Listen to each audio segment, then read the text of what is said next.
കർണാടക ധർമ്മസ്ഥലയിൽ 100ഓളം പേരെ കൊന്നു കുഴിച്ചുമൂടിയെന്ന് പതിറ്റാണ്ടുകൾക്ക് ശേഷമുള്ള വെളിപ്പെടുത്തൽ. അവിശ്വസനീയമായ കഥ പോലെ ആദ്യം തോന്നിയെങ്കിലും കന്നഡ മാധ്യമങ്ങൾ പോലും പോകാതിരുന്ന സ്ഥലത്തേക്കാണ് ന്യൂസ് 18 വാർത്താ സംഘം ധീരമായി ചുവടുവെച്ചത്. മൃതദേഹങ്ങൾ കുഴിച്ചുമൂടിയെന്ന് പറഞ്ഞ വനമേഖലകൾ വഴിയും ഇരകളായ പെൺകുട്ടികളുടെ വീടുകളിലൂടെയും ഞങ്ങളുടെ പ്രതിനിധി KV ബൈജുവിൻ്റെ യാത്ര. പ്രത്യേക അന്വേഷണ സംഘം ധർമ്മസ്ഥലയിൽ എത്തുന്നതിന് മുൻപുള്ള സാഹചര്യം ഭയാനകമായിരുന്നു. വാർത്താ റിപ്പോർട്ടിങ്ങിനിടെ പലയിടങ്ങളിൽ നിന്നുള്ള ഭീഷണി. ബൈജുവിൻ്റെ ചുവട് പിടിച്ച് മറ്റു മാധ്യമങ്ങളും ആ വാർത്ത പിന്നീട് ഏറ്റെടുക്കുന്നു. അതിനുശേഷമാണ് കോടതി ഇടപെടലിലൂടെ SIT അന്വേഷിക്കാൻ എത്തുന്നത്.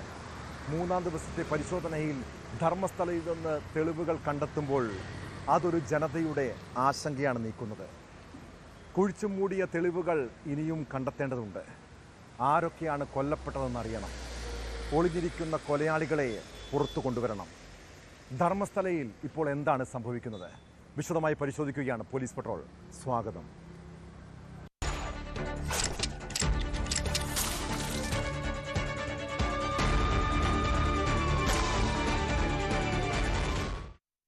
കർണാടക ധർമ്മസ്ഥലയിൽ 100ഓളം പേരെ കൊന്നു കുഴിച്ചുമൂടിയെന്ന വെളിപ്പെടുത്തൽ ഒരു ഹൊറർ സിനിമയിലെ കഥകൾ പോലെ ചിലപ്പോൾ തോന്നിയേക്കാം. പതിറ്റാണ്ടുകൾക്ക് മുൻപ് കൊല്ലപ്പെട്ടവർ ആരൊക്കെയാണെന്നറിയില്ല. കൊലയാളികൾ ആരെന്നും വ്യക്തമല്ല. എന്നാൽ നീതി കിട്ടാതെ കുറേ പേരുടെ ആത്മാക്കൾ അവിടെ അലഞ്ഞു തിരിഞ്ഞു നടക്കുന്നുണ്ടാകാം. അങ്ങനെയാണ് വർഷങ്ങൾക്ക് ശേഷം ഒരു നാടിനെ മുഴുവൻ ഭീതിയിലാഴ്ത്തി മുൻ ശുചീകരണ തൊഴിലാളിയുടെ രംഗപ്രവേശം. തലയ്ക്ക് വെളിവില്ലാതെ ആരോ മെനഞ്ഞുണ്ടാക്കിയ ഒരു കഥയെന്ന് എഴുതിത്തള്ളിയവരുണ്ട്. എന്നാൽ അയാൾ പറഞ്ഞത് ഒരു കെട്ടുകഥയല്ലെന്ന് തെളിയുന്നു. വർഷങ്ങൾക്ക് മുൻപ് മണ്ണിനടിയിൽ കുഴിച്ചു മൂടപ്പെട്ട രഹസ്യം പുറത്തേക്ക് വരുന്നു. 3-ാം ദിനത്തിൽ പോയിന്റ് 6-ൽ നടത്തിയ പരിശോധനയിൽ നിർണായക തെളിവായി അസ്ഥികൂടവും തലയോട്ടിയും കണ്ടെത്തി. 2 അടി താഴ്ചയിൽ കുഴിച്ചപ്പോഴാണ് പുരുഷൻ്റെ മൃതദേഹാവശിഷ്ടങ്ങൾ കണ്ടെത്തിയത്. ഇവ ഫോറൻസിക് പരിശോധനയ്ക്കായി അയച്ചിട്ടുണ്ട്.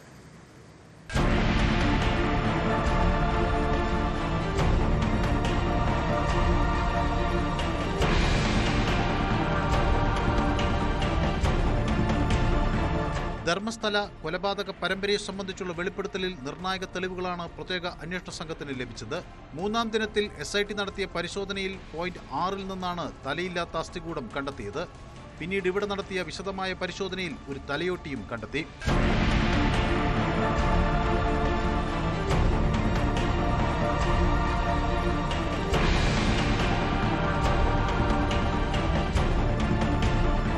നേത്രാവതി പുഴയോരത്ത് വനമേഖലയോട് ചേർന്ന പ്രദേശമാണിത്. വർഷങ്ങൾക്ക് മുമ്പ് അതിക്രൂരമായി കൊല ചെയ്യപ്പെട്ട ആളുടെ ശേഷിപ്പാണോ ഇതെന്നാണ് സംശയം. അസ്ഥികൂടം ഫോറൻസിക് പരിശോധനയ്ക്കായി അയച്ചു. ഇതോടെ മുൻ ശുചീകരണ തൊഴിലാളിയുടെ വെളിപ്പെടുത്തൽ കൂടുതൽ ബലപ്പെടുകയാണ്. 1 മുതൽ 5 വരെയുള്ള പോയിന്റിൽ കഴിഞ്ഞ ദിവസം നടത്തിയ പരിശോധനയിൽ കാര്യമായ വസ്തുക്കളൊന്നും ലഭിച്ചിരുന്നില്ല. 1-ാമത്തെ പോയിന്റിൽ കഴിഞ്ഞ ദിവസം നടത്തിയ പരിശോധനയിൽ സ്ത്രീയുടെ ഹാൻഡ് ബാഗും ചുവപ്പ് നിറമുള്ള ബ്ലൗസും തിരിച്ചറിയൽ രേഖകളും ലഭിച്ചിരുന്നു. ലക്ഷ്മി എന്നു പേരുള്ള സ്ത്രീയുടെ തിരിച്ചറിയൽ രേഖയാണ് കണ്ടെത്തിയത്. ഇവ വിദഗ്ധ പരിശോധനയ്ക്കായി അയച്ചിട്ടുണ്ട്.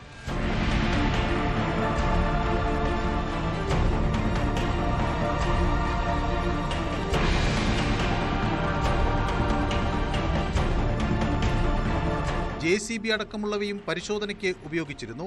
കടാവർ നായ്ക്കളെയും പ്രദേശത്ത് തിരച്ചിലിനായി എത്തിച്ചിട്ടുണ്ട്. സാക്ഷി പറഞ്ഞതനുസരിച്ച് അന്വേഷണ സംഘം അതിരുകെട്ടി സുരക്ഷിതമാക്കിയ 8 പോയിന്റുകളാണ് ഇനി ബാക്കിയുള്ളത്. ഇതിൽ ഇനി 3 എണ്ണം വനത്തിനുള്ളിലാണ്. 4 പോയിന്റുകൾ നേത്രാവതി നദിയോട് ചേർന്നുള്ള ദേശീയ പാതയിലാണ്. മറ്റൊന്ന് നേത്രാവതി സ്നാനഘട്ടിൽ നിന്നുള്ള ചെറു റോട്ടിലും. കന്യാടി എന്നിടത്തെ സ്വകാര്യ ഭൂമിയിലും 2 പോയിന്റുകളുണ്ടെന്ന് ശുചീകരണ തൊഴിലാളി പറഞ്ഞെങ്കിലും അവിടെ പരിശോധിക്കാൻ SITക്ക് പ്രത്യേക അനുമതി വേണ്ടിവരും. ഓരോ പോയിന്റിലും സാക്ഷി ആവശ്യപ്പെടുന്നതിലും കൂടുതൽ ചുറ്റളവിലാണ് അന്വേഷണ സംഘം കുഴിച്ചു പരിശോധിക്കുന്നത്. വരും ദിവസങ്ങളിൽ നിർണായക തെളിവുകൾ ലഭിക്കുമെന്നാണ് അന്വേഷണ സംഘത്തിന്റെ പ്രതീക്ഷ. ആദ്യ 2 ദിവസങ്ങളിൽ നിന്ന് വ്യത്യസ്തമായി 3-ാം ദിന തെരച്ചിലിൽ അസ്ഥികൂടം കണ്ടെത്തിയതോടെ ആക്ഷൻ കൗൺസിലും ശുഭാപ്തി വിശ്വാസത്തിലാണ്. സത്യമേവ ജയതയെന്ന് സാക്ഷിയുടെ അഭിഭാഷകൻ മഞ്ജുനാഥിന്റെ വാർത്താക്കുറിപ്പ് പുറത്തുവന്നു.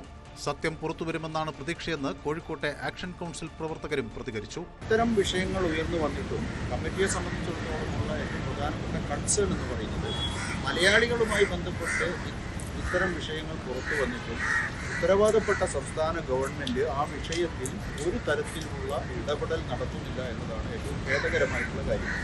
ഒരു മണ്ണിൽ പുതഞ്ഞു കിടക്കുന്നത് കുഴിച്ചെടുക്കുന്നതുമായി ബന്ധപ്പെട്ട് ഉള്ള പ്രോസസ്സിൽ ഏർപ്പെടേണ്ട എല്ലാ സങ്കേതങ്ങളും ആഭ്യന്തര വകുപ്പുമായി ബന്ധപ്പെട്ട് കുറ്റാന്വേഷണവുമായി ബന്ധപ്പെട്ട എല്ലാ സങ്കേതങ്ങളും അവിടെ ഏർപ്പെടുത്തിക്കൊണ്ടാണ് ആ വിപുലമായ അന്വേഷണം നടത്തുന്നത് എന്നാണ് ആക്ഷൻ കമ്മിറ്റി മനസ്സിലാക്കുന്നത്.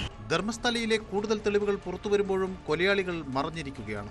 ഇവരെ കേന്ദ്രീകരിച്ചും SIT അന്വേഷണം തുടങ്ങിയതായാണ് സൂചന.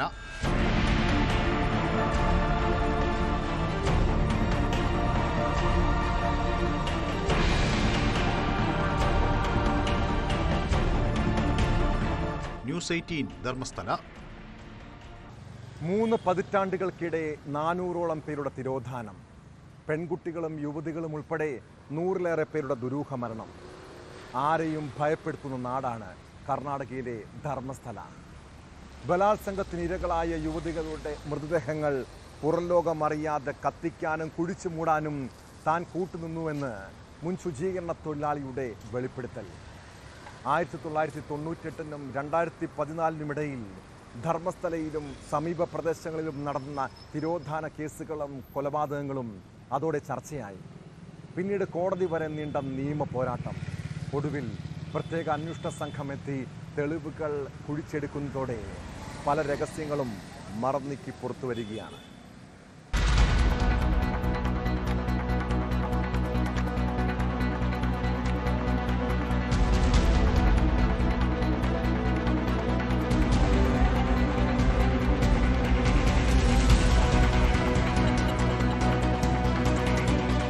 ബലാത്സംഗം ചെയ്ത് കൊലപ്പെടുത്തിയ സ്ത്രീകളും സ്കൂൾ വിദ്യാർത്ഥിനികളും അടക്കം 100ഓളം പേരുടെ മൃതദേഹം കുഴിച്ചുമൂടാൻ നിർബന്ധിതനായെന്നായിരുന്നു ധർമ്മസ്ഥലയിലെ മുൻ ശുചീകരണ തൊഴിലാളിയുടെ വെളിപ്പെടുത്തൽ.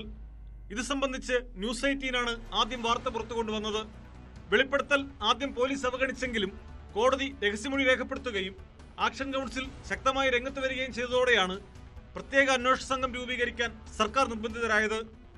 കർണാടക വനിതാ കമ്മീഷൻ വിഷയത്തിൽ ഇടപെടുകയും പ്രത്യേക അന്വേഷണ സംഘം രൂപീകരിക്കണമെന്നാവശ്യപ്പെട്ട് മുഖ്യമന്ത്രിക്ക് കത്ത് നൽകുകയും ചെയ്തിരുന്നു.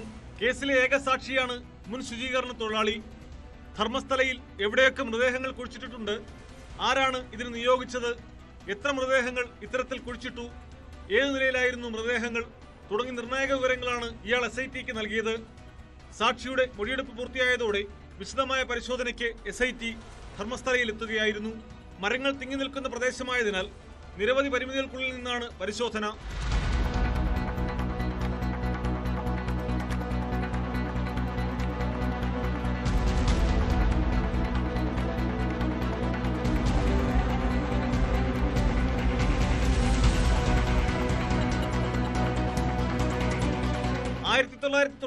മുതൽ 2014 വരെയുള്ള കാലഘട്ടത്തിൽ പ്രായപൂർത്തിയാകാത്ത പെൺകുട്ടികളെ ഉൾപ്പെടെ ബലാത്സംഗത്തിന് ഇരയാക്കി കൊന്നു കുഴിച്ചുമൂടിയെന്നായിരുന്നു മുൻ ശുചീകരണ തൊഴിലാളിയുടെ വെളിപ്പെടുത്തൽ.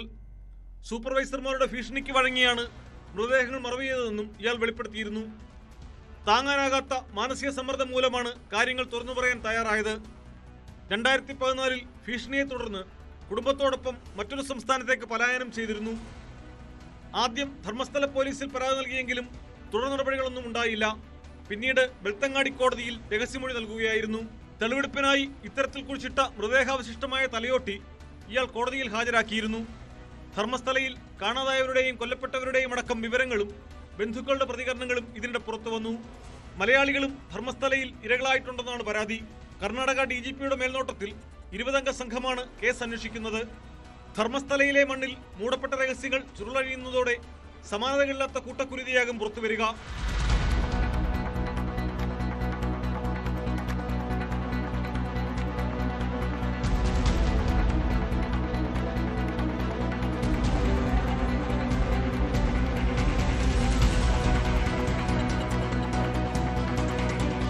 ന്യൂസ് 18 ധർമ്മസ്ഥല.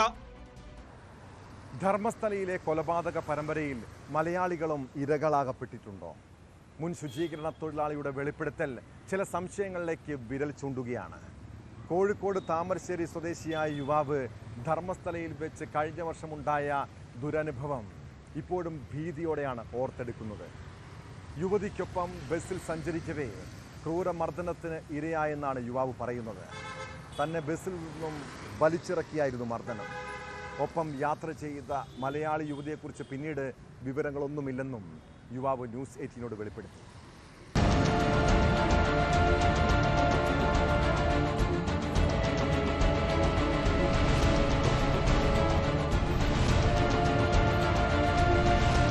കഴിഞ്ഞ വർഷം നവംബറിലായിരുന്നു ജോലി സംബന്ധമായ ആവശ്യങ്ങൾക്കായി താമരശ്ശേരി സ്വദേശിയായ യുവാവ് ധർമ്മസ്ഥലയിലെത്തിയത്. മടങ്ങാനായി ബസ് സ്റ്റേഷനിലെത്തിയ ശേഷം മലയാളിയായ യുവതിയെ പരിചയപ്പെട്ടു. കുറച്ചുനേരം സംസാരിച്ചതിനു ശേഷം ബംഗളൂരുവിന് പുറപ്പെട്ടു. ഇരുവരും അടുത്തടുത്ത സീറ്റുകളിലാണ് ഇരുന്നത്. യാത്രയാരംഭിച്ച് ഏതാനും കിലോമീറ്ററുകൾ കഴിഞ്ഞപ്പോൾ വാഹനത്തിലെത്തിയ സംഘം ബസ്സിൽ നിന്ന് യുവാവിനെ പുറത്തേക്ക് വലിച്ചിറക്കി. യുവാവിൻ്റെയും യുവതിയുടെയും പേര് വിവരങ്ങൾ ചോദിച്ചറിഞ്ഞ് ഫോണുകൾ പരിശോധിച്ചു. തുടർന്ന് ക്രൂരമായി മർദ്ദിച്ചു. സ്ഥലത്തു നിന്നും ഓടി രക്ഷപ്പെട്ട ശേഷം കാട്ടിനുള്ളിൽ ഒളിച്ചാണ് ജീവൻ രക്ഷപ്പെടുത്തിയതെന്ന് യുവാവ് പറയുന്നു. ഇവർ എത്ര പേരുണ്ടായിരുന്നു ഈ ആൾക്കാർ? 10-20 പേര് കൂടുതലുണ്ടായിരുന്നു. അവരെന്ത് പറഞ്ഞിട്ടാണ് മർദ്ദിച്ചത്? അല്ലെ എന്താണ് ബസ്സിൽ സംഭവിച്ചത്? എന്താണ് ചോദിച്ചത്? എൻ്റെ പേര്, ഞാൻ മുസ്ലിമാണ്, അവൾ ഹിന്ദുവാണ് എന്നാണ് അവർ പറഞ്ഞത്. ഇപ്പൊ നിങ്ങൾ ആ കുട്ടിയെ ഇവിടെ ബസ് സ്റ്റാൻഡിൽ വെച്ചാണോ പരിചയപ്പെട്ടത്? മലയാളികളായതുകൊണ്ട് സംസാരിച്ചു. ഞാനും മലയാളി, അവളും മലയാളി.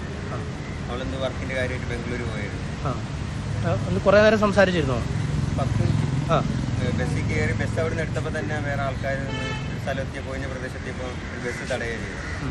ധർമ്മസ്ഥല കണ്ട ആൾക്കാർ തന്നെയായിരുന്നു അവിടെ നിന്ന് നമ്മളെ പിടിച്ചിറക്കി. എന്നെ ബസ്സിൽ ഇറക്കിയിട്ട് അവളാ ബസ്സിൽ പോയിട്ടുണ്ടായിരുന്നു. ഇവിടെ പോകുന്നത് എന്താണെന്ന് ചോദിച്ചാൽ അവൾക്കും അവളെ അച്ഛനൊക്കെ ഇവിടെ കണ്ണൂരുള്ളതാണ്. ആക്രമണത്തിൽ ഗുരുതരമായി പരിക്കേറ്റതിനു പിന്നാലെ ആശുപത്രിയിൽ ചികിത്സ തേടിയ ശേഷം താമരശ്ശേരി പോലീസ് സ്റ്റേഷനിലെത്തി പരാതി നൽകിയെങ്കിലും ധർമ്മസ്ഥലയിൽ പരാതി നൽകാനായിരുന്നു നിർദ്ദേശം. സംഭവം നടന്ന് ഏതാനും ദിവസങ്ങൾ കഴിഞ്ഞ് യുവതി ജോലി ചെയ്തു വന്ന സ്ഥലത്തെത്തിയെങ്കിലും യുവതിയെ കണ്ടെത്താനായില്ല എന്ന് യുവാവ് പറയുന്നു. എന്താ നടക്കുന്നതെന്ന് ഞാൻ ന്യൂസൊക്കെ കാണലുണ്ട്. അന്ന് അറിയില്ലായിരുന്നു ഇങ്ങനെ ഒരു സംഭവം.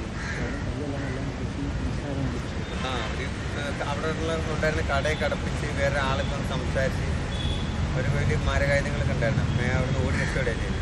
അവരെന്നെ പുറകെ ഓടിച്ചായിരുന്നു കുറേ. ധർമ്മസ്ഥലയിൽ മറവു ചെയ്ത മൃതദേഹങ്ങളിൽ കേരളീയ രീതിയിൽ വസ്ത്രം ധരിച്ച സ്ത്രീകളുണ്ടെന്ന് ശുചീകരണ തൊഴിലാളി വെളിപ്പെടുത്തിയിരുന്നു.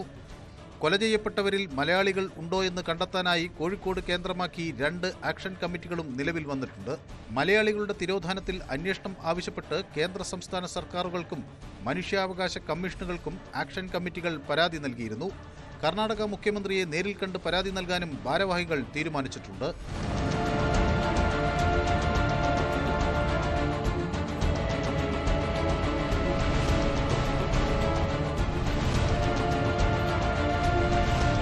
ന്യൂസ് 18 കോഴിക്കോട്. ന്യൂജൻ നവോത്ഥാന നായകനെന്നൊക്കെ ചിലർ വാഴ്ത്തിപ്പാടിയതാണ്. ഒരു തലമുറ അയാളെ നെഞ്ചിലേറ്റി. തനിക്ക് തെറ്റുപറ്റിയെന്ന് തുറന്നു പറഞ്ഞപ്പോൾ മലയാളികൾ ഹൃദയത്തോട് ചേർത്ത് വെച്ചു. എന്നാൽ റാപ്പർ വേടൻ എന്ന ഹിരൺദാസ് മുരളി യഥാർത്ഥത്തിൽ ആരാണ്? ആരാധകരായ യുവതികളെ ലൈംഗികമായി ചൂഷണം ചെയ്യുന്ന വേടൻ്റെ തനിനിറം പുറത്തു വരണം. വിവാഹ വാഗ്ദാനം നൽകി പീഡിപ്പിച്ചെന്ന യുവ ഡോക്ടറുടെ പരാതി അതീവ ഗൗരവമുള്ളതാണ്. 2021 മുതൽ 2023 മാർച്ച് വരെ കോഴിക്കോടും കൊച്ചിയിലും ഉൾപ്പെടെ വിവിധയിടങ്ങളിൽ വെച്ച് പീഡിപ്പിച്ചെന്നാണ് യുവതിയുടെ പരാതി. വിവാഹ വാഗ്ദാനം നൽകി പീഡിപ്പിച്ച് പിന്നീട് ബന്ധത്തിൽ നിന്ന് വേടൻ പിന്മാറിയതിനെ തുടർന്ന് ഡോക്ടർ വിഷാദ രോഗിയായി. സംഭവത്തിൽ വേടനെതിരെ പോലീസ് ബലാത്സംഗ കുറ്റം ചുമത്തി കേസെടുത്തിട്ടുണ്ട്.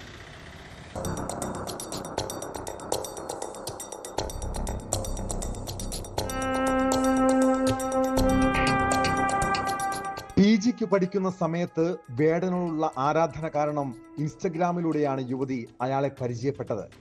വേടന്റെ പാട്ടുകളോട് ഇഷ്ടം തോന്നി യുവതി മെസ്സേജ് അയക്കുകയായിരുന്നു. പിന്നീട് ഫോൺ നമ്പറുകൾ കൈമാറി. വിവാഹം കഴിക്കാൻ ആഗ്രഹമുണ്ടെന്ന് വേടൻ തന്നോട് പറഞ്ഞിരുന്നതായി യുവതിയുടെ പരാതിയിലുണ്ട്. ഒരിക്കൽ ഒരു ഫേസ്ബുക്ക് പോസ്റ്റിനെ കുറിച്ച് സംസാരിക്കാനുണ്ടെന്ന് പറഞ്ഞ് ഇയാൾ വിളിച്ചു. അന്ന് ഉച്ചയ്ക്ക് വേടൻ യുവതിയുടെ ഫ്ലാറ്റിലെത്തുകയും ചെയ്തു. സംസാരിക്കുന്നതിനിടെ ചുംബിച്ചോട്ടെ എന്ന് വേടൻ ചോദിച്ചു. താൻ സമ്മതിച്ചു. എന്നാൽ ചുംബിച്ചതിന് പിന്നാലെ വേടൻ തന്നെ കിടക്കയിലേക്ക് തള്ളിയിട്ടു. പിന്നീട് ലൈംഗികമായി ചൂഷണം ചെയ്തു. അതിനുശേഷം വിവാഹം കഴിക്കാമെന്നും പറഞ്ഞു. 3 ദിവസത്തിന് ശേഷമാണ് ഇയാൾ ഫ്ലാറ്റിൽ നിന്ന് പോയത്. പലവട്ടം താൻ വേടന് പണം നൽകിയിട്ടുണ്ട്. നിരവധി തവണ ഫ്ലാറ്റിൽ തങ്ങി ലൈംഗിക ബന്ധത്തിൽ ഏർപ്പെട്ടുവെന്ന് പരാതിയിൽ പറയുന്നു.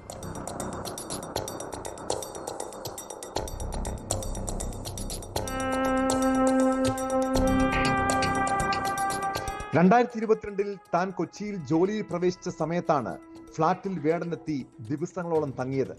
അവിടെ വെച്ച് തന്നെ അയാൾ ലൈംഗികമായി ഉപദ്രവിച്ചു.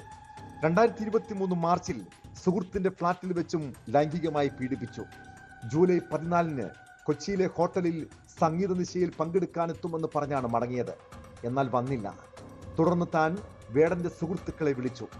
ജൂലൈ 15 വേടൻ 3 സുഹൃത്തുക്കൾക്കൊപ്പം ഫ്ളാറ്റിലെത്തി. താൻ ടോക്സിക് ആണെന്ന് പറഞ്ഞ് ദേഷ്യപ്പെട്ടു. മറ്റുള്ള പെൺകുട്ടികളുമായി സെക്സ് ചെയ്യാൻ തന്നെ അനുവദിക്കില്ലെന്നും വേടൻ സുഹൃത്തുക്കളോട് പറഞ്ഞതായി യുവതി ആരോപിക്കുന്നു.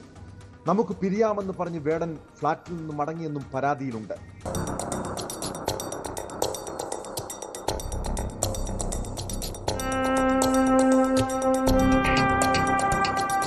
അതിനിടെ യുവതിയുമായി വേടൻ പിരിയാനുള്ള കാരണവും പുറത്തു വന്നിട്ടുണ്ട്. ലൈംഗിക വൈകൃതമുള്ള വേടൻ നിരവധി പെൺകുട്ടികളെ ചൂഷണം ചെയ്തിരുന്നു. ഒരിക്കൽ ഈ ഡോക്ടറുടെ സുഹൃത്തിനെ വേടൻ കണ്ടു. ആ സുഹൃത്തിനെയും തനിക്ക് വേണമെന്ന് ഡോക്ടറോട് വേടൻ ആവശ്യപ്പെട്ടു. 2 പേരെയും ഒരേ സമയം വേണമെന്നായിരുന്നു ആവശ്യം. ഇത് കേട്ട ഡോക്ടർ വിഷാദത്തിന് അടിമയായി. ഈ സമയത്ത് വേടനെതിരെ മീറ്റു ആരോപണങ്ങൾ സജീവമായി.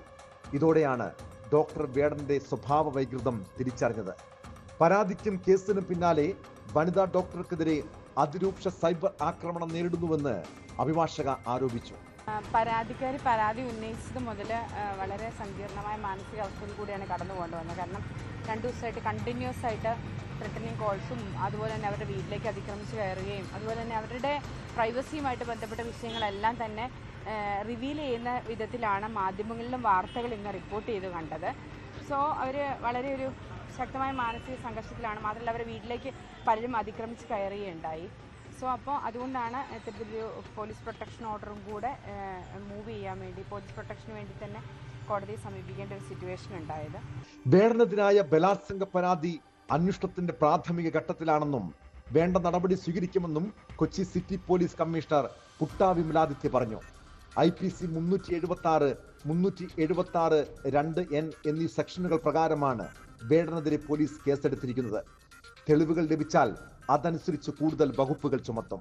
അപ്പോൾ ഈ കേസിൽ നമ്മൾ കേസ് രജിസ്റ്റർ ചെയ്തിട്ടുണ്ട്. 376 IPC പ്രകാരമുള്ള കേസാണ് രജിസ്റ്റർ ചെയ്തത്. അതിനകത്ത് അന്വേഷണം പ്രാഥമിക സ്ഥിതിയിലാണ്.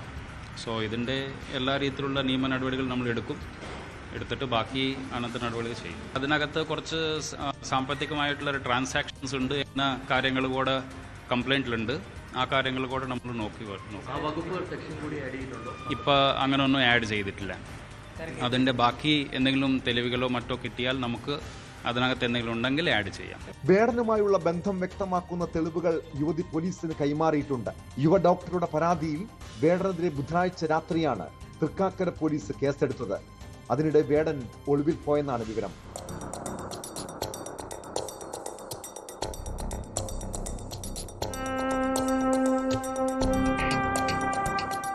ന്യൂസ് 18 കൊച്ചി.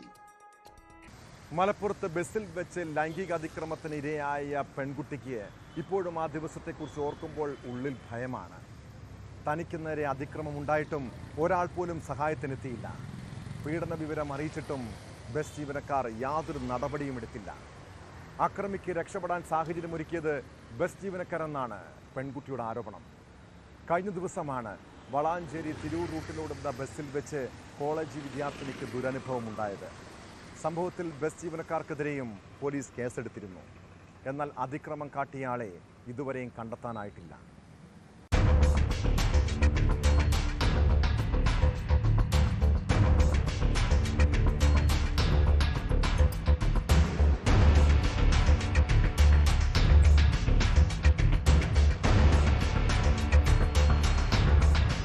കഴിഞ്ഞ ദിവസം രാവിലെ തിരൂരിൽ നിന്ന് വളാഞ്ചേരിയിലേക്ക് വരികയായിരുന്ന മലാല ബസ്സിലാണ് സംഭവം. വളാഞ്ചേരി കാവുംപുറത്തെ കോളേജിൽ പഠിക്കുന്ന കുറുകത്താണി സ്വദേശിനിയായ വിദ്യാർത്ഥിനിയാണ് ലൈംഗിക അതിക്രമത്തിന് ഇരയായതായി പരാതി നൽകിയത്. കോളേജിലേക്കുള്ള യാത്രാമധ്യേ പുത്തനത്താണിയിൽ നിന്ന് ബസ്സിൽ കയറിയ ആൾ പെൺകുട്ടിയെ കയറി പിടിച്ചെന്നാണ് പരാതി.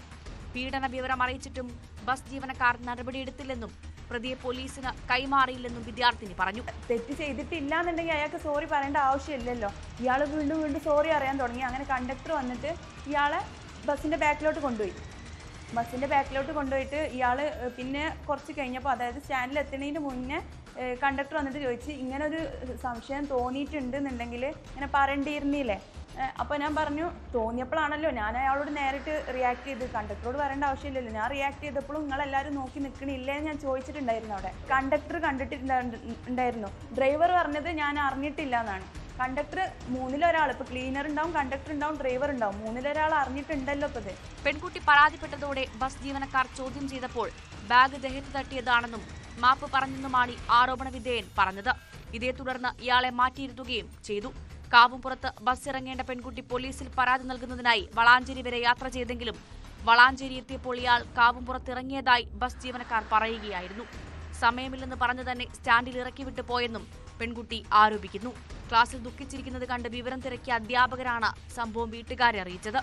പിന്നെ ഞാൻ കോളേജിൻ്റെ ടൈമായപ്പോൾ കോളേജിലേക്ക് പോവുകയും അവിടുന്ന് എനിക്ക് തല കറങ്ങി വീഴും, BP കൂടുകയാണ് ചെയ്തിട്ടുണ്ടായിരുന്നു. അപ്പോൾ പ്രിൻസിപ്പളും ടീച്ചേഴ്സൊക്കെ കൂടെ കേസ് കൊടുക്കണം എന്ന് പറഞ്ഞപ്പോൾ ആ ഒരു വഴിക്കാണ് നീങ്ങിയത്.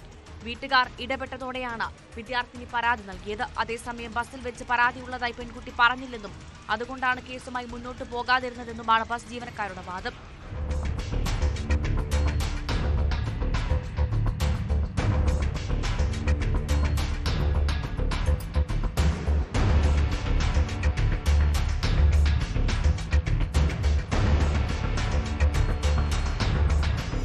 ന്യൂസ് 18 തിരൂർ. ആലപ്പുഴ പള്ളിപ്പുറത്ത് ദുരൂഹതകൾ ഒളിഞ്ഞിരിക്കുന്ന ഒറ്റപ്പെട്ട വീട്. 3 സ്ത്രീകളുടെ തിരോധാനത്തിൽ ഈ വീട് കേന്ദ്രീകരിച്ചാണ് അന്വേഷണം. ഇവിടെ നിന്ന് കണ്ടെത്തിയ അസ്ഥികൂടം ആരുടേതാണ്? മറ്റ് 2 പേരെ പള്ളിപ്പുറത്ത് വീട്ടുവളപ്പിൽ തന്നെയായിരിക്കുമോ കുഴിച്ചിട്ടത്? മൃതദേഹാവശിഷ്ടങ്ങൾ കത്തിക്കരിഞ്ഞ നിലയിൽ കണ്ടെത്തിയ കേസിൽ മുഖ്യപ്രതിയായ സെബാസ്റ്റ്യൻ്റെ വീടും പുരയിടവും ശാസ്ത്രീയമായി പരിശോധിക്കുന്നതിന് സഹായം തേടിയിരിക്കുകയാണ് crime branch. National centre for earth science സ്റ്റഡീസിലെ ജിയോളജിസ്റ്റുകളുടെയും ഉപകരണങ്ങളുടെയും സഹായത്തോടെ പരിശോധിക്കാൻ അനുമതി തേടിയാണ് സ്റ്റേറ്റ് ക്രൈംബ്രാഞ്ച് അപേക്ഷ നൽകിയത്. പ്രധാനമായും സെബാസ്റ്റ്യൻ്റെ വീട് കേന്ദ്രീകരിച്ചാകും തിരച്ചിൽ.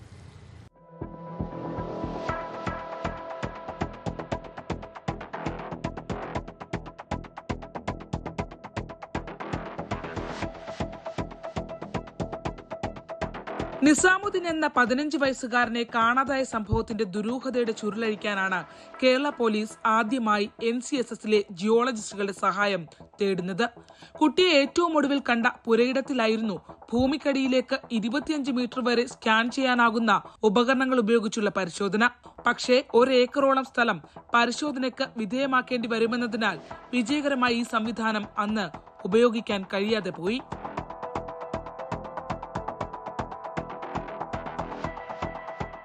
മൈനിങ് ആൻഡ് ജിയോളജിയിലും ആർക്കിയോളജി വിഭാഗത്തിലുമായി ഗവേഷണം നടത്തുന്ന ഉദ്യോഗസ്ഥരാണ് അന്ന് റിസർച്ച് സെന്ററിൽ നിന്ന് ആലപ്പുഴയിലെത്തിയത്. എന്നാൽ നിസാമുദ്ദീൻ കേസിൽ നിന്ന് വ്യത്യസ്തമായി പ്രത്യേകം തീരുമാനിച്ച ഏരിയകൾ കേന്ദ്രീകരിച്ചാകും പള്ളിപ്പുറത്ത് അനുമതി ലഭിച്ചാലുള്ള പരിശോധന. പ്രധാനമായും സെബാസ്റ്റ്യന്റെ കിടപ്പുമുറിയിലെ ഗ്രാനൈറ്റ് പാകിയ ഫ്ലോർ, സെപ്റ്റിക് ടാങ്കുകൾ എന്നിവയുടെ പരിശോധനയാണ് അന്വേഷണ സംഘം ലക്ഷ്യം വെക്കുന്നത്. മുഴുവൻ ടൈൽ മുറിയിൽ മാത്രമാണ് ഗ്രാനൈറ്റ് ഉപയോഗിച്ചുള്ള നിർമ്മാണം നടന്നിട്ടുള്ളത്. കത്തിച്ച നിലയിൽ കണ്ടെത്തിയ ശരീരഭാഗങ്ങൾ പൂർണ്ണമല്ല എന്നാണ് അന്വേഷണ സംഘത്തിന്റെ വിലയിരുത്തൽ. വീടിന്റെ മറ്റേതെങ്കിലും ഭാഗത്ത് ബാക്കി ഭാഗങ്ങൾ ഒളിപ്പിച്ചിട്ടുണ്ടോ എന്നും പോലീസ് സംശയിക്കുന്നു. സെബാസ്റ്റ്യനുമായി ബന്ധപ്പെട്ട 3 സ്ത്രീകളുടെ തിരോധാനമാണ് ക്രൈംബ്രാഞ്ച് അന്വേഷിച്ചു വരുന്നത്. ശാസ്ത്രീയ പരിശോധനകൾ നടത്തിയെങ്കിലും ദുരൂഹതകളുടെ കെട്ടഴിക്കാൻ കഴിയുമെന്നാണ് വിവിധ അന്വേഷണ സംഘങ്ങളുടെ പ്രതീക്ഷ.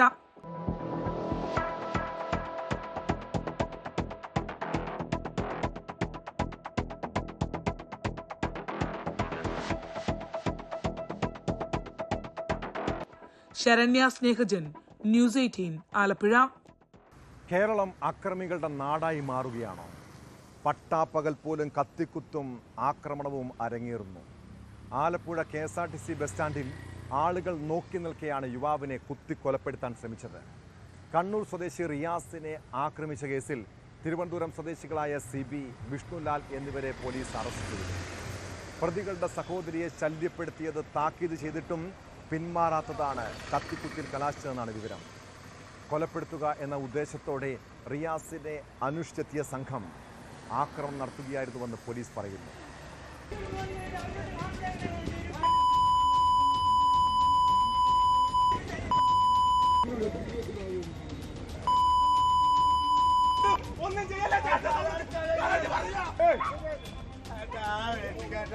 ആലപ്പുഴ KSRTC ബസ് സ്റ്റാൻഡിലാണ് സംഭവം. തിരുവനന്തപുരം മഞ്ചൂർ സ്വദേശിയായ വിഷ്ണുലാൽ, വട്ടപ്പാറ സ്വദേശി സിബി എന്നിവർ ചേർന്നാണ് കണ്ണൂർ സ്വദേശി റിയാസിനെ ആക്രമിച്ചത്. പ്രതികൾ ഒരാളുടെ ബന്ധുവായ പെൺകുട്ടിയോട് അപമര്യാദയായി പെരുമാറിയതുമായി ബന്ധപ്പെട്ടാണ് തർക്കം ആരംഭിച്ചതെന്ന് പ്രതികൾ പോലീസിനോട് പറഞ്ഞു. കയ്യിലുണ്ടായിരുന്ന കത്തി ഉപയോഗിച്ച് പരസ്യമായി കുത്തുകയും വെട്ടുകയുമായിരുന്നു.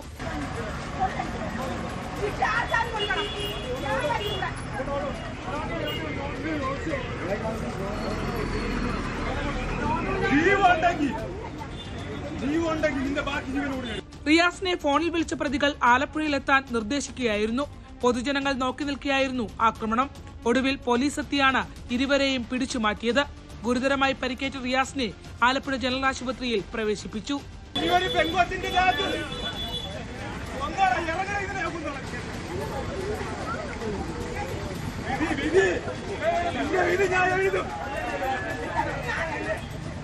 ന്യൂസ് 18 ആലപ്പുഴ. മദ്യവും ലഹരിയും ഉപയോഗിച്ചാൽ ചിലർ അപകടകാരികളാകും. സ്വന്തം ഭാര്യയെയും മക്കളെയും പോലും ആക്രമിക്കും. കൊല്ലം അച്ചൻകോവിൽ സ്വദേശി ഷെഫീഖ് ഇതുപോലൊരു സൈക്കോയാണ്. മദ്യപിച്ചു കഴിഞ്ഞാൽ ആരെയും ആക്രമിക്കാൻ മടിയില്ല. ദാമ്പത്യ പ്രശ്നത്തെ തുടർന്ന് ഇയാൾ ഭാര്യയെ പെട്രോൾ ഒഴിച്ച് തീ വെച്ച ശേഷം ആത്മഹത്യക്ക് ശ്രമിച്ചു. സാരമായി പൊള്ളലേറ്റ ഷെഫീഖും ഭാര്യ ശ്രീതുവും ആശുപത്രിയിൽ ചികിത്സയിലാണ്. 6 വർഷം മുൻപ് പ്രണയിച്ച് വിവാഹം കഴിച്ചവരാണ് ഇരുവരും.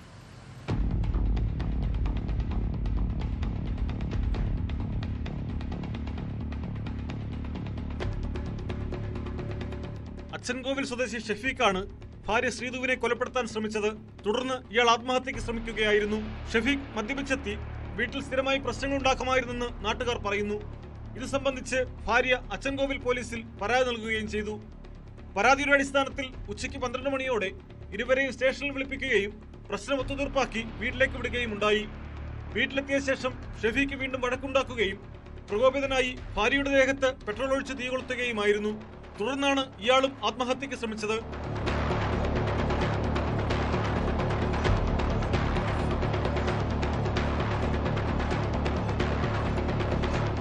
സംഭവം അറിഞ്ഞെത്തിയ അച്ചൻകോവിൽ പോലീസാണ് ഇരുവരെയും പുനലൂർ താലൂക്ക് ആശുപത്രിയിൽ എത്തിച്ചത്. ഇവരുടെ വിവാഹം കഴിഞ്ഞിട്ട് 6 വർഷമായി. ദമ്പതിമാർക്ക് 3 കുട്ടികളുണ്ട്. സംഭവത്തിൽ പോലീസ് കേസെടുത്തു.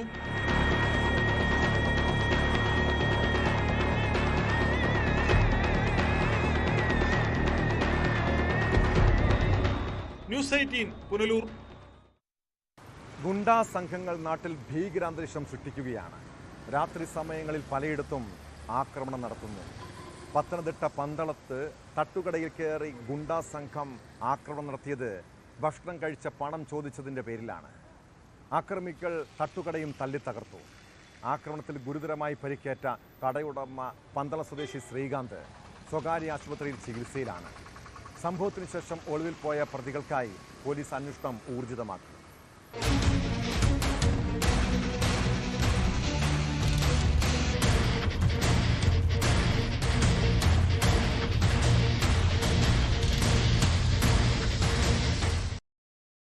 മണിക്കാണ് 4-അംഗ സംഘം പന്തളം മണികണ്ഠൻ ആൽത്തറയ്ക്ക് സമീപമുള്ള ശ്രീകാന്തിന്റെ തട്ടുകടയിലെത്തുന്നത്.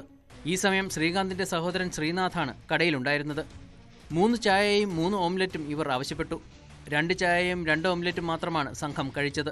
എന്നാൽ 3 ഓംലെറ്റിന്റെയും ചായയുടെയും പണം നൽകണമെന്ന് ശ്രീനാഥ് ആവശ്യപ്പെട്ടതോടെയാണ് ആക്രമണം ആരംഭിച്ചത്. ഇതിനിടയിൽ പറന്തലിൽ കട നടത്തിയിരുന്ന ശ്രീകാന്തിനെ ശ്രീനാഥ് വിളിച്ചു വരുത്തി.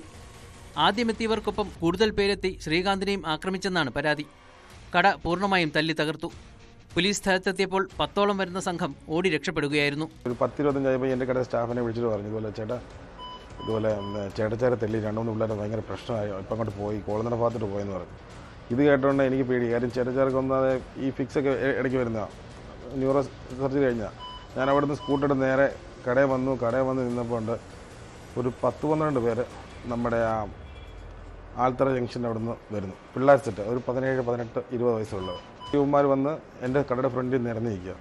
അപ്പം ഞാൻ ചോദിച്ചു, എന്താ പറഞ്ഞ പ്രശ്നം, എന്താ കാര്യം എന്താ എന്ന് പറഞ്ഞതും ചീത്ത വിളിച്ചുകൊണ്ട്, ഒരു വൃത്തിയുടെ ചീത്ത വിളിച്ചുകൊണ്ട് ഒരുത്തിനെ ഇടയിൽ നിന്ന് വന്ന് എൻ്റെ നെഞ്ചത്തടിച്ച് ഞാൻ വേച്ച് പുറയിലൂടെ വീഴുകയും കുടിക്കുന്ന വെള്ളത്തിൻ്റെ ജഗ് എടുത്തിട്ട് എൻ്റെ പുറയിൽ.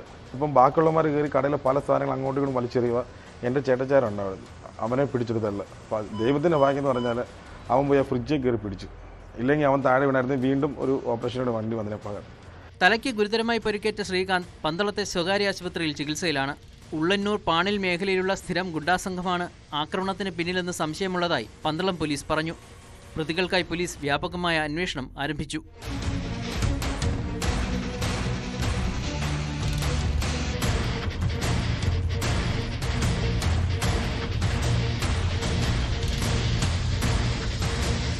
ന്യൂസ് 18 പത്തനംതിട്ട. കോഴിക്കോട് നഗരത്തിലെ റിയൽ എസ്റ്റേറ്റ് ഇടപാടുകാരനായ ആട്ടൂർ മുഹമ്മദ് എന്ന മാമിയുടെ തിരോധാനം പല രീതിയിൽ അട്ടിമറിക്കപ്പെട്ട കേസാണ്. ആദ്യം നടക്കാവ് പോലീസും പിന്നീട് പ്രത്യേക അന്വേഷണ സംഘവും അന്വേഷിച്ച കേസ് ഒടുവിൽ ക്രൈംബ്രാഞ്ചിലേക്ക് എത്തിപ്പെടുന്നു. ക്രൈംബ്രാഞ്ച് വന്നപ്പോഴേക്കും പല തെളിവുകളും ഒന്നൊന്നായി നശിപ്പിക്കപ്പെട്ടിരുന്നു. ആദ്യം അന്വേഷിച്ച പോലീസ് ഉദ്യോഗസ്ഥർക്ക് ഗുരുതര വീഴ്ച ഉണ്ടായെന്നാണ് ക്രൈംബ്രാഞ്ചിൻ്റെ റിപ്പോർട്ട്. ഇതേ തുടർന്ന് തിരോധാനം ആദ്യം അന്വേഷിച്ച നടക്കാവ് പോലീസ് ഇൻസ്പെക്ടർ SI അടക്കമുള്ള ഉദ്യോഗസ്ഥർക്കെതിരെ വകുപ്പ് തല അന്വേഷണത്തിന് ഉത്തരമേഖല IG ഉത്തരവിട്ടു.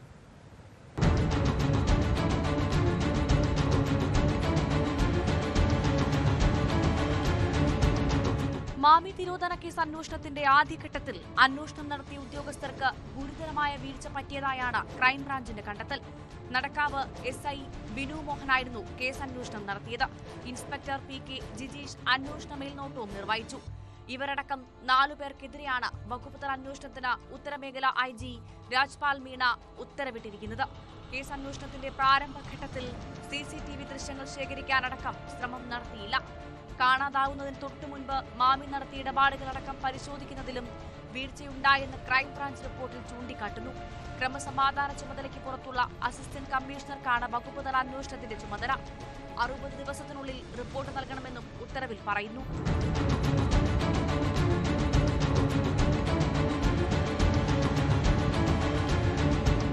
കേസ് അന്വേഷണത്തിന്റെ ആദ്യഘട്ടം മുതൽ അട്ടിമറി നടന്നതായുള്ള തങ്ങളുടെ ആരോപണങ്ങൾ ക്രൈംബ്രാഞ്ച് അന്വേഷണത്തിലൂടെ ശരിയെന്ന് തെളിഞ്ഞതായി മാമിയുടെ കുടുംബം പ്രതികരിച്ചു.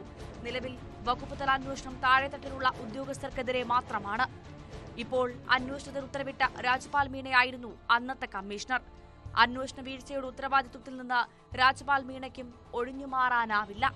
നിയമപരമായി ഏതറ്റം വരെയും പോകുമെന്നും മാമിയുടെ കുടുംബം പറയുന്നു. ഒരു തിരിച്ചറിവ് പോലീസിൻ്റെ ഭാഗത്തുനിന്ന് വന്നതിൽ സന്തോഷമുണ്ട്. ഈ അതേ കാര്യം തന്നെ 2023 വർഷങ്ങളിൽ നമ്മൾ ഡിപ്പാർട്ട്മെൻറ്റിനോടും മുഖ്യമന്ത്രിയോടും DGPയോടും ഒക്കെ പറഞ്ഞുകൊണ്ടിരിക്കുന്ന ഒരു കാര്യമായിരുന്നു. ബഹുമാനപ്പെട്ട മുഖ്യമന്ത്രിക്കും DGPക്കും ഏതൊക്കെ ഓഫീസേഴ്സും ഇതിൻ്റെ മുകളിലുണ്ടോ അവിടെയൊക്കെ ഞങ്ങൾ പോയി പറഞ്ഞിരുന്നു. ഇന്നും അതേ പല്ലവി പറഞ്ഞുകൊണ്ടിരിക്കുക. ഇപ്പോഴാണ് ക്രൈംബ്രാഞ്ച് അതൊരു അന്വേഷണത്തിൽ വെളിപ്പെട്ട ഒരു കാര്യമായിട്ട് ഞങ്ങൾ വർഷങ്ങൾക്ക് മുമ്പ് പറഞ്ഞുകൊണ്ടിരിക്കുന്ന കാര്യമാണ് ഇപ്പോൾ ക്രൈംബ്രാഞ്ച് പറഞ്ഞത്. എവിടെ വരെയാണോ പോകേണ്ടത് ആക്ഷൻ കമ്മിറ്റിയും കുടുംബവും അതിൻ്റെ പുറകിൽ ഉണ്ടാവും. ഞങ്ങൾ മരിക്കുന്നവരെ നമ്മളിത് വിട്ടുകൊടുക്കാൻ ഞങ്ങൾ തയ്യാറല്ല. 2023 ഓഗസ്റ്റ് 21 കോഴിക്കോട് നഗരത്തിലെ അരയിടത്ത് പാലത്തു നിന്നും മാമിയെ കാണാതാവുന്നത്. ആദ്യം നടക്കാവ് പോലീസ് അന്വേഷിച്ച കേസ് പിന്നീട് പ്രത്യേക അന്വേഷണ സംഘത്തിന് കൈമാറിയിരുന്നു. കുടുംബത്തിന്റെ ആവശ്യത്തെ തുടർന്ന് കേസ് പിന്നീട് ക്രൈംബ്രാഞ്ചിന് കൈമാറി. മുൻ MLA PV അൻവറിന്റെ വെളിപ്പെടുത്തലുകളെ തുടർന്ന് കേസ് അടുത്തിടെ സജീവ ചർച്ചയായി മാറിയിരുന്നു.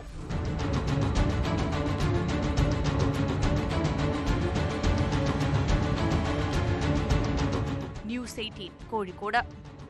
കൊച്ചുകുട്ടികളെ ലൈംഗികമായി പീഡിപ്പിക്കുന്നവർ അങ്ങേയറ്റം വെറുക്കപ്പെട്ടവരാണ്. അവരെ പുറം ലോകം കാണാൻ പോലും അനുവദിക്കരുത്. തിരുവനന്തപുരത്ത് 9 വയസ്സുകാരിയെ ലൈംഗികമായി പീഡിപ്പിച്ച കേസ് മനുഷ്യ മനസാക്ഷിയെ മരവിപ്പിക്കുന്നതായിരുന്നു. ആ കേസിൽ പ്രതി മാറനല്ലൂർ സ്വദേശി യാസർ അറഫാത്തിന് കോടതി 32 വർഷം കഠിന തടവ് ശിക്ഷ വിധിച്ചിരിക്കുന്നു. പ്രതി 1.5 ലക്ഷം രൂപ പിഴയടക്കണമെന്നും നെയ്യാറ്റിൻകര അതിവേഗ കോടതിയുടെ ഉത്തരവിലുണ്ട്.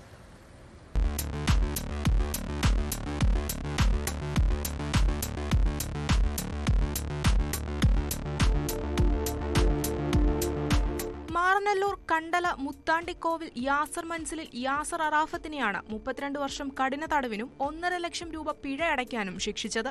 പിഴയടച്ചില്ലെങ്കിൽ 1 വർഷം 5 മാസം കൂടി തടവ് അനുഭവിക്കണം. നെയ്യാറ്റിൻകര അതിവേഗ കോടതി ജഡ്ജി K പ്രസന്നയാണ് ശിക്ഷ വിധിച്ചത്.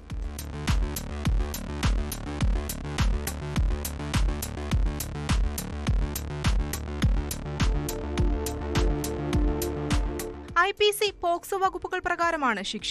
2019 കേസിനാസ്പദമായ സംഭവം. 9 വയസ്സുകാരിയെ ലൈംഗികമായി പീഡിപ്പിച്ച സംഭവത്തിൽ മാർനല്ലൂർ പോലീസാണ് കേസ് രജിസ്റ്റർ ചെയ്തത്. പ്രോസിക്യൂഷൻ ഭാഗത്തു നിന്നും 16 സാക്ഷികളെ വിസ്തരിക്കുകയും 18 രേഖകൾ ഹാജരാക്കുകയും ചെയ്തു. പ്രോസിക്യൂഷനു വേണ്ടി special public prosecutor Vellarada KS Santhosh Kumar ഹാജരായി.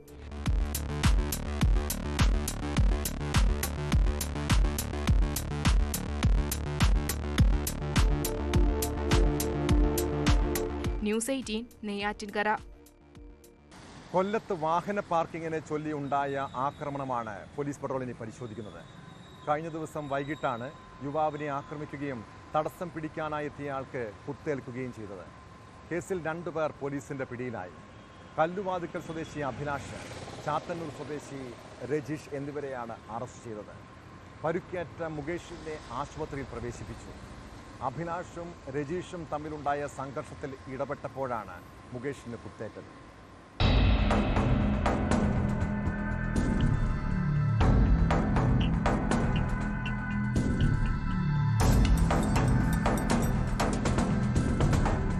കഴിഞ്ഞ ദിവസം വൈകിട്ട് 5:30 കൊല്ലം ശാസ്ത്രിമുക്കിലായിരുന്നു സംഭവം. രജീഷ് ടർഫിന് സമീപം കാറ് പാർക്ക് ചെയ്യാൻ ശ്രമിക്കവേ അഭിലാഷുമായി വാക്കുതർക്കമുണ്ടായി. തുടർന്ന് കയ്യാംകളിയിലേക്ക് എത്തിയപ്പോൾ അഭിലാഷിന്റെ സുഹൃത്ത് മുകേഷ് എത്തുകയും ഇരുവരെയും പിടിച്ചു മാറ്റാൻ ശ്രമിക്കുകയും ചെയ്തു.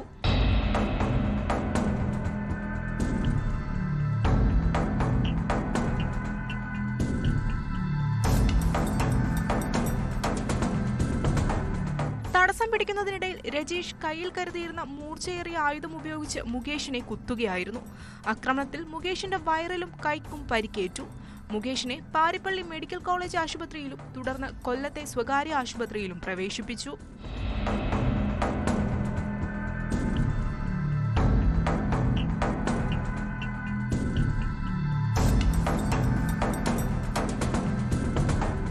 സംഘട്ടനത്തിനിടയിൽ അഭിലാഷ് രജീഷിനെ കല്ലുകൊണ്ട് തലക്കിടിച്ച് പരിക്കേൽപ്പിക്കുകയും ചെയ്തു. തലയ്ക്ക് സാരമായി പരിക്കേറ്റ രജീഷും ആശുപത്രിയിൽ ചികിത്സ തേടിയിരുന്നു. വിവരമറിഞ്ഞെത്തിയ പാരിപ്പള്ളി CI നിസാറിന്റെ നേതൃത്വത്തിലുള്ള പോലീസ് സംഘമാണ് രജീഷ്, അഭിലാഷ് എന്നിവരെ അറസ്റ്റ് ചെയ്തത്. കോടതിയിൽ ഹാജരാക്കിയ പ്രതികളെ റിമാൻഡ് ചെയ്തു.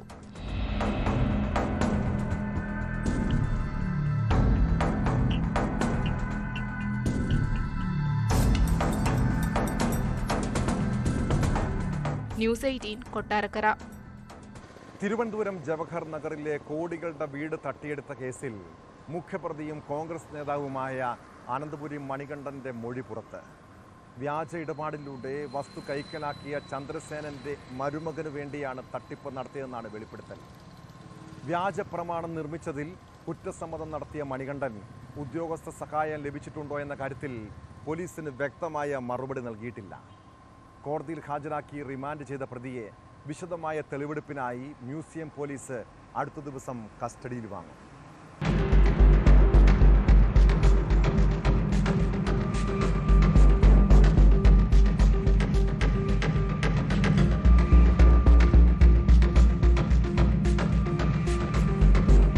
ജവഹർ നഗറിലെ 1.5 കോടിയുടെ വീട് തട്ടിപ്പിൽ ബംഗളൂരുവിൽ നിന്ന് പോലീസ് അറസ്റ്റ് ചെയ്ത കോൺഗ്രസ് നേതാവ് അനന്തപുരി മണികണ്ഠനെ സ്റ്റേഷനിലെത്തിച്ച് ചോദ്യം ചെയ്യുന്നതിനിടെയാണ് തട്ടിപ്പിന്റെ ചുരുളഴിഞ്ഞത്. വ്യാജ പ്രമാണം ഉപയോഗിച്ച് വസ്തു കൈക്കലാക്കിയ ചന്ദ്രസേനന്റെ മരുമകൻ അനിൽ തമ്പിക്ക് വേണ്ടിയാണ് തട്ടിപ്പിന് കൂട്ടുനിന്നതെന്നാണ് മണികണ്ഠന്റെ മൊഴി. അമേരിക്കയിൽ സ്ഥിരതാമസക്കാരിയായ ഡോറ അസറിയ ക്ലിപ്സിന്റെ ജവഹർ നഗറിലെ ആഡംബര വസ്തു തട്ടിയെടുക്കാൻ 2014 മുതൽ അനിൽ തമ്പി ശ്രമം തുടങ്ങിയതായാണ് മൊഴി. വ്യാജരേഖകൾ നിർമ്മിച്ച് വസ്തു തട്ടിയെടുക്കുന്നതിനായി 1,10 ലക്ഷം രൂപ അനിൽ തമ്പി അനന്തപുരി മണികണ്ഠന്റെ ബാങ്ക് അക്കൗണ്ടിലേക്ക് കൈമാറിയതിന്റെ തെളിവുകളും പോലീസ് വീണ്ടെടുത്തു.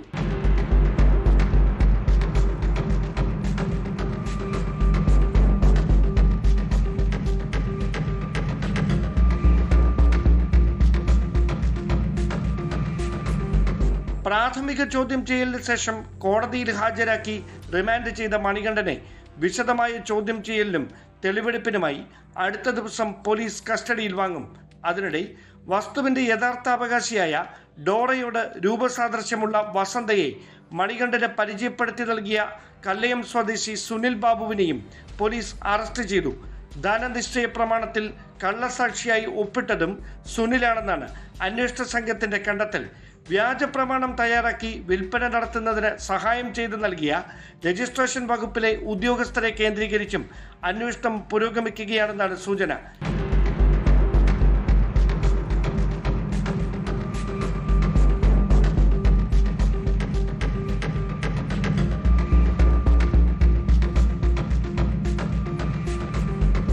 ന്യൂസ് 18 തിരുവനന്തപുരം. പ്രവാസികൾ നാട്ടിൽ നിന്ന് വിദേശ രാജ്യങ്ങളിലേക്ക് പോകുമ്പോൾ ചില സുഹൃത്തുക്കൾ അവരുടെ ബന്ധുക്കൾക്ക് കൊടുക്കാനെന്ന് പറഞ്ഞ് സാധനങ്ങൾ തരാറുണ്ടല്ലേ. അച്ചാറുകളും ഭക്ഷ്യവസ്തുക്കളും ഒക്കെ ഇങ്ങനെ വാങ്ങുമ്പോൾ സൂക്ഷിക്കുന്നത് നല്ലതാണ്. ഗൾഫിലേക്ക് കൊണ്ടുപോകാനായി അയൽവാസിയെ ഏൽപ്പിച്ച അച്ചാർ കുപ്പിയിൽ ലഹരിമരുന്ന് കണ്ടെത്തിയ സംഭവത്തെക്കുറിച്ചാണ് പറഞ്ഞു വരുന്നത്. ചക്കരക്കൽ സ്വദേശി മിഥിലാജിൻ്റെ വീട്ടിൽ അയൽവാസി ജിസിനേൽപ്പിച്ച കുപ്പിയിലാണ് ലഹരിമരുന്ന് കണ്ടെത്തിയത്. സംഭവവുമായി ബന്ധപ്പെട്ട് 3 പേരെ കണ്ണൂർ ചക്കരക്കൽ പോലീസ് അറസ്റ്റ് ചെയ്തു. ഭാര്യാപിതാവ് കാണിച്ച ജാഗ്രതയാണ് മിഥിലാജിനെ രക്ഷപ്പെടുത്തിയത്.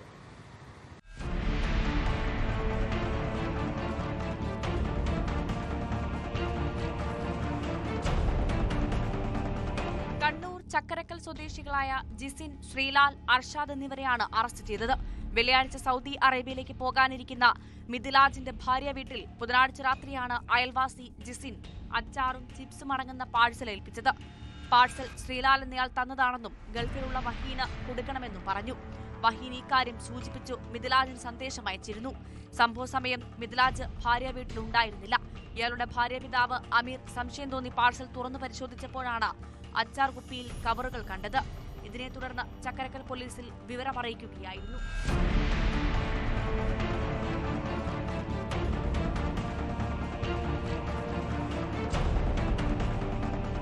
അച്ചാർ കുപ്പിക്ക് സീലില്ലാതിരുന്നതാണ് വീട്ടുകാർക്ക് സംശയം തോന്നാൻ കാരണം.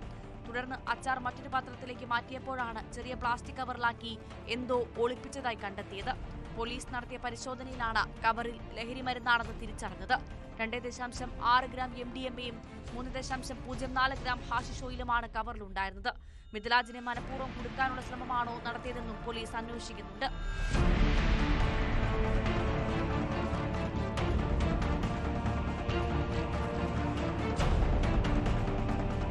ന്യൂസ് 18 കണ്ണൂർ. കാപ്പ കേസ് പ്രതികളും ക്രിമിനൽ സംഘങ്ങളും നാട്ടിലിറങ്ങി നടക്കുന്നത് സ്ത്രീകൾക്കും പെൺകുട്ടികൾക്കും ഭീഷണിയാകുന്നുണ്ട്. കൊല്ലം ചൂരനാട് സ്കൂൾ വിദ്യാർത്ഥിനിയെ ബൈക്കിലെത്തി ഉപദ്രവിച്ച കേസിൽ പിടിയിലായത് കാപ്പ കേസ് പ്രതിയും സുഹൃത്തുമാണ്. ചൂരനാട് സ്വദേശികളായ ജബ്ബാർ, ആദിത്യൻ എന്നിവരാണ് അറസ്റ്റിലായത്. 3 ആഴ്ചയോളം പോലീസ് നടത്തിയ അന്വേഷണത്തിനൊടുവിലാണ് ആക്രമികൾ പിടിയിലായത്.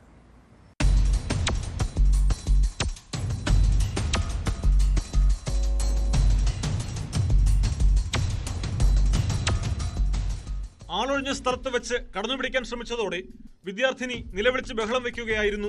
തുടർന്ന് ബൈക്കിൽ പ്രതികൾ കടന്നു കളഞ്ഞു.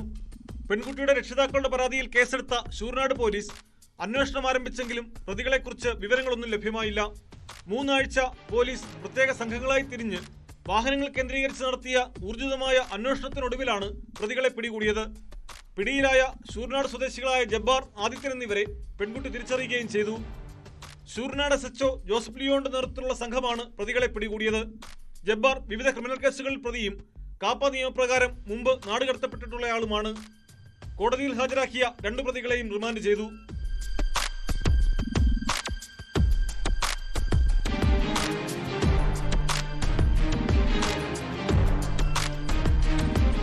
ന്യൂസ് 18 കൊട്ടാരക്കര. കൊല്ലം തെന്മല ഗ്രാമപഞ്ചായത്തിന്റെ മലയോര മേഖലകളിൽ മോഷണം തുടർക്കഥയാണ്.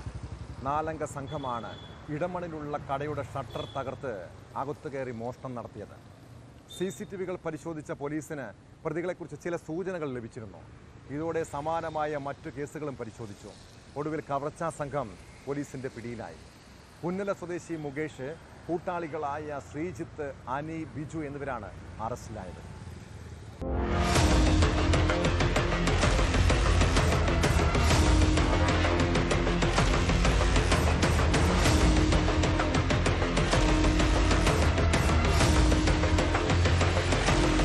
ജൂലൈ 22-ന് പുലർച്ചെ 1:30-ഓടെയാണ് ഇടമൺ LP സ്കൂളിന് സമീപമുള്ള പലചരക്ക് കടയിൽ മോഷണം നടന്നത്.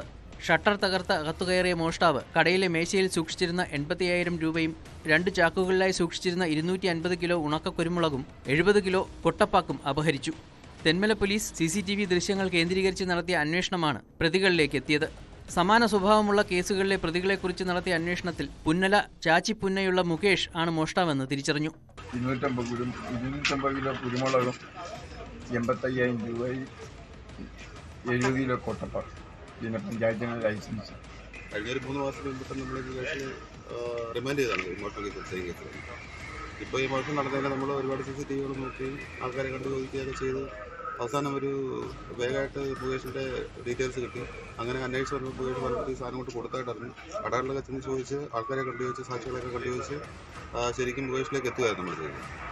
ഒരുപാട് കേസുകളിലെ പ്രതിയാണ് പിന്നീട് കേസുണ്ടെന്ന് പറയുന്നത്. പലയിടത്തും കേസിട്ട് നമ്മുടെ 3-4 കേസുണ്ടായിരുന്നു. ആ കേസുകൾക്കെല്ലാം നമ്മൾ ഇതിൻ്റെ കൊടുത്ത് റിപ്പോർട്ട് കൊടുക്കുന്നുണ്ട്. ഒരുപക്ഷെ മുകേഷിനെ തിരിച്ച് അവിടുന്ന് ഇറങ്ങുന്നതിന് മുമ്പ് തന്നെ ചാർജ് ഷീറ്റ് കൊടുത്ത് അതിന് ആവശ്യമായ നടപടി സ്വീകരിക്കാനുള്ള തീരുമാനത്തിലേക്കാണ് ഞങ്ങൾ എത്തിയിരിക്കുന്നത്. മുകേഷ് ഒറ്റയ്ക്കാണ് കമ്പിപ്പാര ഉപയോഗിച്ച് ഷട്ടർ പൊളിച്ച് മോഷണം നടത്തിയത്.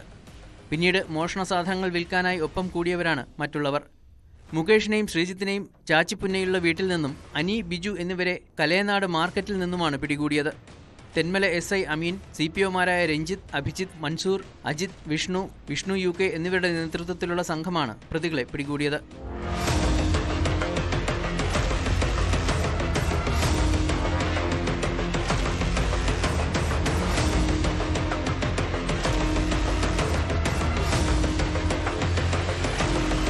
ന്യൂസ് 18 പുനലൂർ.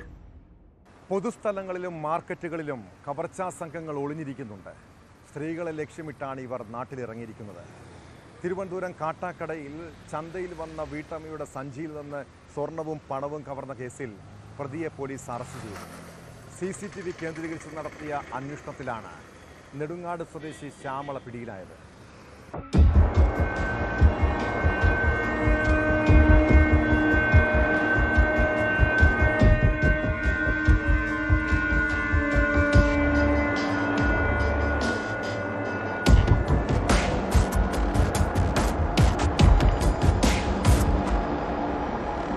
ഇക്കഴിഞ്ഞ തിങ്കളാഴ്ചയായിരുന്നു സംഭവം.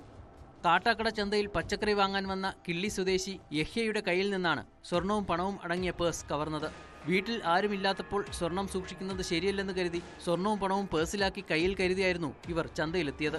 പേഴ്സ് നഷ്ടപ്പെട്ടത് ചന്തയിൽ വെച്ച് തന്നെ അറിഞ്ഞ യഹ്യ കാട്ടാക്കട പോലീസിൽ പരാതി നൽകി. പരാതിയുടെ അടിസ്ഥാനത്തിൽ കാട്ടാക്കട SI സ്ഥലത്തെത്തി CCTV പരിശോധിച്ചു. അപ്പോഴാണ് പ്രതിയെക്കുറിച്ച് സൂചന ലഭിച്ചത്. യഹ്യയുടെ കയ്യിലെ സഞ്ചിയിൽ നിന്ന് പേഴ്സ് മോഷ്ടിക്കുന്നത് ദൃശ്യങ്ങളിൽ വ്യക്തമാണ്.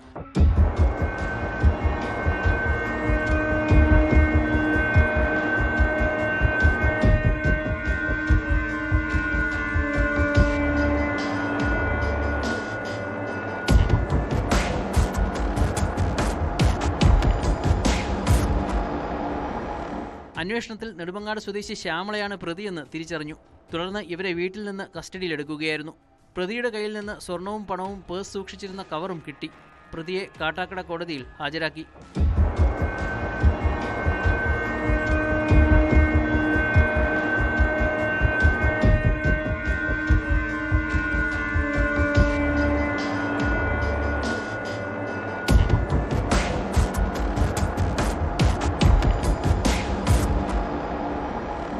ന്യൂസ് 18 കാട്ടാക്കട.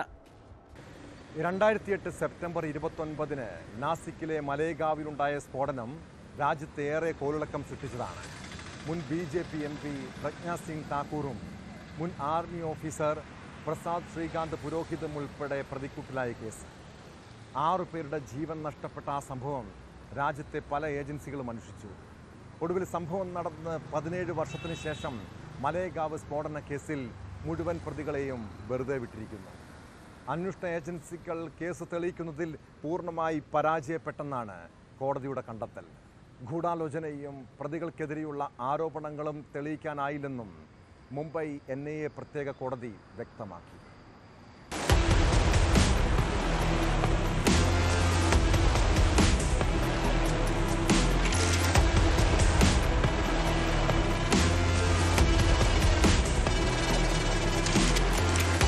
ഇന്ത്യയിലെ ആദ്യ ഹിന്ദുത്വ തീവ്രവാദ ആക്രമണം എന്ന പേരിൽ വിശേഷിപ്പിക്കപ്പെട്ട മലേഗാവ് സ്ഫോടന കേസിൽ 17 വർഷങ്ങൾക്ക് ശേഷം വിധി. തെളിവുകളുടെ അഭാവത്തിൽ മുൻ BJP MP പ്രജ്ഞാ സിംഗ് ഠാക്കൂറും മുൻ army officer lieutenant colonel Prasad Shrikant പുരോഹിതും ഉൾപ്പെടെ കുറ്റാരോപിതരായ മുഴുവൻ പ്രതികളെയും കോടതി കുറ്റവിമുക്തരാക്കി. മുംബൈ പ്രത്യേക NIA കോടതിയാണ് കേസിലെ 7 പ്രതികളെയും വെറുതെ വിട്ടത്. വിരമിച്ച മേജർ രമേശ് ഉപാധ്യായ്, അജയ് രഹിക്കർ, സുധാകർ ദ്വിവേദി, സുധാകർ ചതുർവേദി, സമൂർ കുൽക്കർണി, രാമചന്ദ്ര കൽസാഗ്രെ എന്നിവരായിരുന്നു കേസിലെ മറ്റു പ്രതികൾ. മഹാരാഷ്ട്ര ആന്റി ടെററിസം സ്ക്വാഡും NIAയും ഉൾപ്പെടെ 4 ഏജൻസികൾ കേസ് അന്വേഷിച്ചിരുന്നു. എന്നാൽ കേസ് തെളിയിക്കുന്നതിൽ ഏജൻസികൾ പരാജയപ്പെട്ടെന്ന് കോടതി വ്യക്തമാക്കി. കേസിൽ ഗൂഢാലോചന നടന്നതായി തെളിവില്ലെന്നും കോടതി നിരീക്ഷിച്ചു.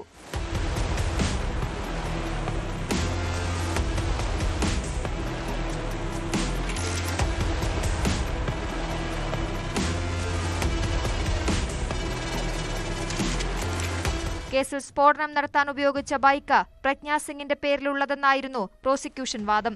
ഈ വാദവും കോടതി തള്ളിക്കളഞ്ഞു. ബൈക്കിന്റെ ചേസ് നമ്പർ മാഞ്ഞുപോയ നിലയിലായിരുന്നു. എഞ്ചിൻ നമ്പറിന്റെ കാര്യത്തിലും സംശയങ്ങളുണ്ടായിരുന്നു. ഇത് കാരണം ബൈക്ക് പ്രജ്ഞാ സിംഗിന്റേതാണെന്ന വാദം നിലനിന്നില്ല. സ്ഫോടക വസ്തുക്കൾ സ്ഥാപിച്ചത് ബൈക്കിലാണെന്ന വാദത്തിനും തെളിവില്ലായിരുന്നു. കേസിലെ മറ്റൊരു പ്രതിയായ ലഫ്റ്റനന്റ് കേണൽ പ്രസാദ് ശ്രീകാന്ത് പുരോഹിതിനെതിരെയുള്ള ആരോപണങ്ങളും NIAയ്ക്ക് തെളിയിക്കാനായില്ല. സ്ഫോടനം നടത്താൻ ഉപയോഗിച്ച RDX എത്തിച്ചത് പുരോഹിതാണെന്നും സ്ഫോടക വസ്തുക്കൾ ഇയാൾ വീട്ടിൽ സൂക്ഷിച്ചെന്നുള്ള വാദങ്ങൾക്കും അടിസ്ഥാനമില്ലെന്ന് കോടതി ചൂണ്ടിക്കാട്ടി. 2008 സെപ്റ്റംബർ 29-നാണ് നാസിക്കിലെ മലേഗാവ് മസ്ജിദിനടുത്ത് സ്ഫോടനം നടന്നത്. ഇതിൽ 6 പേർ മരിക്കുകയും 100-ലധികം പേർക്ക് പരുക്കേൽക്കുകയും ചെയ്തിരുന്നു. 2011-ലാണ് കേസ് NIA ഏറ്റെടുക്കുന്നത്. 2018-ൽ മുംബൈ NIA പ്രത്യേക കോടതിയിൽ വിചാരണ ആരംഭിച്ച കേസിൽ 323 സാക്ഷികളെ വിസ്തരിച്ചിരുന്നു. 40 സാക്ഷികളാണ് കേസിൽ കൂറുമാറിയത്.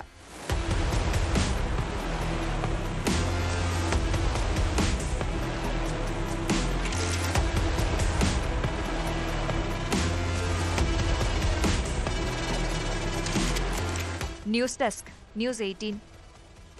കുറ്റകൃത്യങ്ങളുടെ മറ്റു ചില വാർത്തകൾ ചുരുക്കത്തിൽ. പാലക്കാട് നഗരത്തിൽ ലൈംഗികാതിക്രമത്തിനിടെ സ്ത്രീ കൊല്ലപ്പെട്ട കേസിൽ പ്രതി പിടിയിൽ.